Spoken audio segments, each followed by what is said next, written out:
Magandang umaga po. Magta-try po ako ng buto ng kalabasa today. Yan. Marami-rami na rin po yung nakikita ako nagre-request na ito sa comment section at saka sa PM. So what I did, tinimbang ko po siya.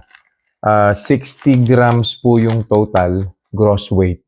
Pero nung nabalatan ko na po siya, 20 grams lang po yung laman.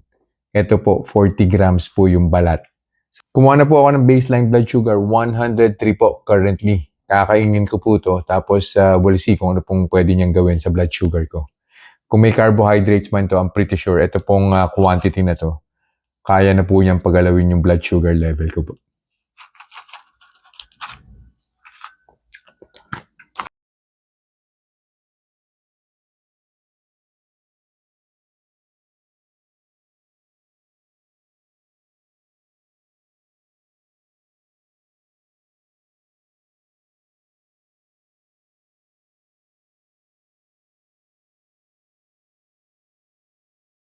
Conclusion na po tayo dun sa kinain kong buto ng kalabasa. That was 2 hours ago, no? Nag-start po yung blood sugar ko, 103. First hour, umakyat po siya, nag-112 po siya. So that's plus 9.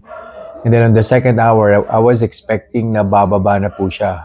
Unfortunately, nag-plus 7 pa po siya. So 119 po yung final blood sugar reading. So from 103 to 119, so that's plus 16. Significant po yan, considering the fact that 20 grams lang po ng squash seeds or pumpkin seeds yung kinain ko, no? Well, pag ginugol nyo po yan, ang butong kalabasa, for every 1 ounce, approximately mga 28 grams po yan 8 to 15 grams po yung total carbohydrates niyan. Pero, since marami po siyang fiber, ang net total carbohydrates po niyan is only 3 to 6 grams. Simula po nung nag-stop na po ako sa pagkain ng rice, ng pasta, and ng bread. Naging sensitive na po talaga yung katawan ko. Yung mga tipong 3 grams, 5 grams, kung mga 6 grams po ito ng total net carbs, talagang pagagalawin po niya yung blood sugar level ko po. It's up to you. If you wanna eat it in moderation lang po talaga, no? Doon po sa kinain kung 20 grams, probably kung 10 grams lang po yung kakainin ninyo, hindi naman po magiging ganun kataas yung blood sugar increase. Or kung meron po kayong maintenance meds, I think yung maintenance meds can suppress yung blood sugar increase na nakita nyo po for this experiment. So yun lang po for this review. I'll see you guys in the next vlog. Bye-bye.